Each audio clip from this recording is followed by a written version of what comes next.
کہ ہوش کے ناخن لیں اور اس کو بالکل کمزوری نہ سمجھیں، اور پاکستان کے اندر اسلام کے نام کے اوپر لوگ جانے دینے کے لیے قربان ہیں۔ اور میں آپ کو آخری بات کروں، آپ کی فوج کا تو مجھے نہیں پتا، لیکن پاکستان کی عوام اور پاکستان کا ہر فوجی اس کے اندر شہادت کی تمنا موجود ہے، الحمدللہ، وہ اس لیے ہے کہ اس کے ایمان کا حصہ ہے۔ بے شک، صحیح مسلم میں حدیث ہے کہ جو شخص شہادت کی تمنا کے بغیر مرا وہ منافقت کی موت مرا، منافقت کی ایک شاخ پہ مرا۔ حتیٰ کہ بخاری و مسلم دونوں میں حدیث ہے، نبی علیہ السلام نے فرمایا اے اللہ میری خواہش ہے کہ میں تیری راہ میں قتل کیا جاؤں، پھر زندہ کیا جاؤں، پھر قتل کیا جاؤں، پھر زندہ کیا جاؤں، پھر قتل کیا جاؤں، پھر زندہ کیا جاؤں، پھر قتل کیا جاؤں۔ سبحان تو یہ تمہارے ایمان کا حصہ ہے۔ تو یہ تو آپ سمجھیں کہ یہ 22 کروڑ چلتی پھرتی 302 ہیں، یہ حقیقت بات ہے۔ یہ تو لوگ، ظاہر ہے کہ مسلمان کا تو آخرت کی زندگی کے اوپر ایمان ہے، بے شک، وہ کہتا ہے مرنا تو ہے، میں نے چاہے 40 سال کی عمر میں مروں چاہے 20 سال کی عمر میں مر جاؤں، تو اینڈ رزلٹ تو موت ہے، تو مر جاؤں گا جنت میں پہنچوں گا۔ یا تو لوگ جنت میں جناب اپنے جو ہے محلات بک کرا کے بیٹھے ہوئے ہیں، فوجی بھی اور عوام بھی، لہٰذا ایسی عوام کے ساتھ آپ کیا لڑیں گے؟ اور آپ اگر پاکستان میں آ کے انالیسس کر رہے ہیں تو آپ کو یہ چیز پتہ چل جائے گی۔ میں تو یہاں بیٹھا ہوا ہوں نا، میں آپ کو ریئلٹی بتا رہا ہوں۔ یہ تو ہمارا میڈیا ایسے لوگوں کو کی چیزوں کو اس طرح پروموٹ نہیں کر رہا ہوتا جان بوجھ کے تاکہ امن کی صورتحال رہے، ادروائز انڈین میڈیا تو مقابلہ ہی نہیں کر سکتا جتنے ادھر جذباتی لوگ بیٹھے ہوئے ہیں۔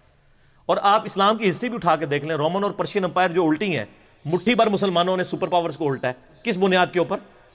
ہاں، ایمان کی بنیاد پہ۔ صحابہ کرام جب بھی کسی قوم پہ حملہ کرتے تھے ان کو خط لکھتے تھے کہ ہم وہ فوج لے کے آ رہے ہیں کہ تمہیں جتنی اپنی زندگی سے محبت ہے اس سے زیادہ وہ موت سے محبت کرتے ہیں۔ تو سر جو ایسے لوگ ہوں جو موت سے، اگلوں کی زندگی سے بڑھ کے محبت کرتے ہوں، تو سر ان کو پھر کون لوگ شکست دے سکتے ہیں؟ اسی لیے دیکھیں، نہ ان کے پاس اسلحہ زیادہ تھا، نہ مین پاور زیادہ تھی، تو دنیا کی جو اتنی بڑی بڑی آرمیز تھیں جو صدیوں سے دنیا میں اپنا ایک اثر و رسوخ لے کے بیٹھی تھی، رومن اور پرشین امپائر اکھاڑ کے رکھ دیے 5 سے 6 سالوں کے اندر مسلمانوں نے، یرموک اور قادسیہ کے اندر۔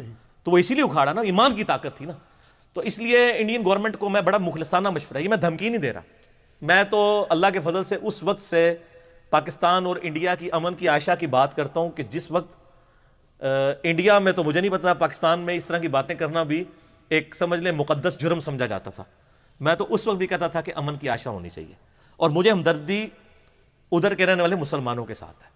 میرا دل کبھی نہیں چاہے گا کہ کولیٹرل ڈیمیج کے اندر وہاں کے مسلمان بھی شہید ہوں، میرے لیے وہ اتنے امپورٹنٹ ہیں جتنے یہاں کے مسلمان ہیں، ٹھیک ہے؟ میں تو ان کے لیے بھی دعا کرتا ہوں، اپنے لیے بھی دعا کرتا ہوں۔ تو ادھر کے مسلمانوں کو چاہیے وہ ادھر کے مسلمانوں کے لیے دعا کریں، کشمیر کے مسلمانوں کے لیے دعا کریں۔ صحیح مسلم میں حدیث ہے، نبی علیہ السلام نے فرمایا جب کوئی شخص اپنے بھائی کی غیر موجودگی میں اس کے لیے دعا کرتا ہے، اللہ ایک فرشتہ اس کے ساتھ اٹیچ کرتا ہے، جو جب وہ دعائیں سنتا ہے تو کہتا ہے، وہ آمین بھی کہتا ہے اور کہتا ہے اے اللہ یہ ساری دعائیں اس بندے کے حق میں بھی قبول کر جو اپنے بھائی کے لیے دعا کر رہا ہے، جو بھائی اس کے سامنے موجود ہی نہیں ہے۔ تو اگر ہم اپنے انڈیا میں رہنے والے بھائیوں کے لیے یا کشمیر میں مظلومین کے لیے دعا کرتے ہیں، ان دعاؤں کا حصہ ہمیں بھی ملے گا، اور وہاں کے لوگ یہاں کے لیے کرتے ہیں تو ان دعاؤں کا حصہ انہیں بھی ملے گا۔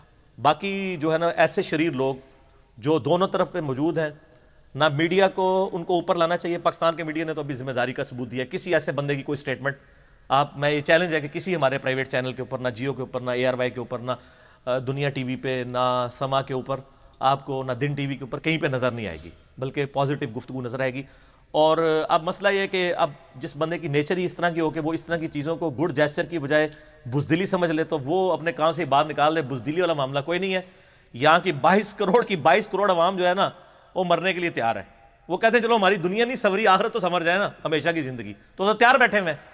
تو یہ بالکل دماغ میں نہ رکھیں کہ یہ بزدلی ہے، یہ حکمرانوں کی حکمت عملی ہے کہ وہ ادھر تک، ورنہ اگر یہ عوام پہ بات ہو نا تو جس طرح پرائم منسٹر نے کہا تھا کہ جنگ شروع ہوگی تو پھر میرے قابو میں بھی نہیں رہے گی، یہ حقیقت بات ہے، صحیح، ٹھیک ہے؟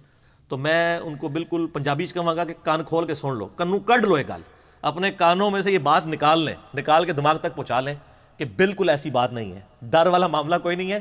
یہ حقیقت بات ہے کہ اگر آپ پاکستان آ جائیں تو آپ کو پاکستان کی صورتحال پتہ چلے تو آپ پرائم منسٹر کو دعائیں دیں جس نے عوام کو روکا ہوا ہے۔ ادروائز پاکستانی عوام جتنی جذباتی ہے اور اس طرح کے ایشوز کو لے کے بھری پڑی ہوئی ہے، یہ حکومت کے قابو میں بھی آنے والی نہیں ہے۔ اور آپ لوگ جتنے بھی یہاں 70-80 کے قریب لوگ بیٹھے ہیں، آپ مجھے سیکنڈ کریں گے کہ پاکستانی عوام جو ہے اس معاملے میں کتنی جذباتی ہے، بے شک، حقیقت بات ہے۔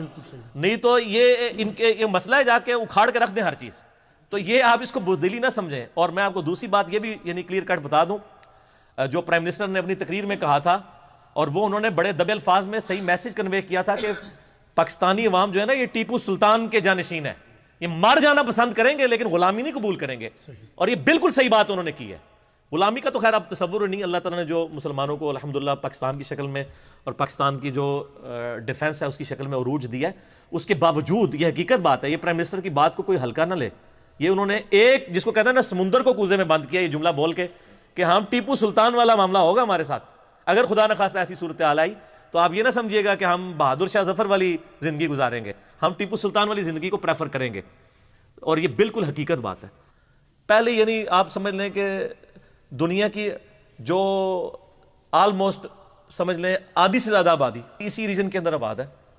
ٹھیک ہے، ظاہر ہے کہ یہاں کی زمین جو ہے وہ اگاتی ہے. صدیوں کے بعد لوگوں نے لرن کیا ہے، ادھر لوگ سب کانٹیننٹ میں آباد ہوئے ہیں، چاہے چائنا میں، پاکستان میں، انڈیا کے اندر، بنگلہ دیش کے اندر.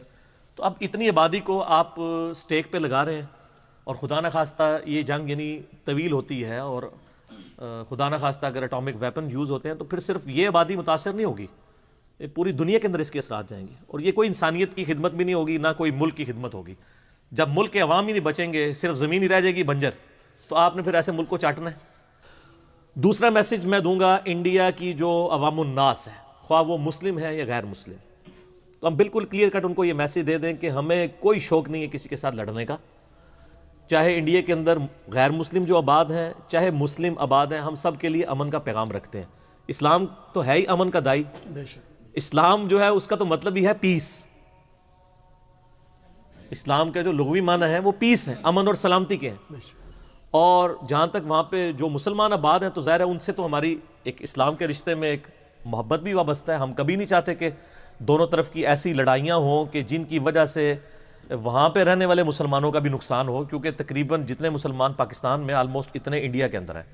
یہاں اگر 22 کروڑ ہیں تو 20 کروڑ وہاں پہ بھی ہیں، تو وہ بھی ہمارے لیے اتنی اہم ہے. اور پھر انسانیت کے رشتے پہ اس سے اوپر بھی جائیں تو پھر تو آپ کو پتہ ہے سورۃ المائدہ میں اللہ تعالیٰ نے یونیورسل ٹروتھ ریویل کیا ہے کہ جس نے ایک جان کو قتل کیا ناحق، گویا اس نے پوری انسانیت کو قتل کیا، اور جس نے ایک جان کو بچایا گویا اس نے پوری انسانیت کو بچایا.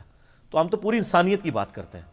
ہم کبھی نہیں چاہتے کہ یعنی خواہ مخواہ کی اس طرح کی لڑائیاں ہوں جس کی وجہ سے ایک امن کی صورتحال خراب ہو اور لوگ اس تکلیف سے گزریں. کیونکہ جنگوں کا اینڈ جو ہے وہ تو بربادی ہوتی ہے، حاصل کچھ نہیں ہوتا.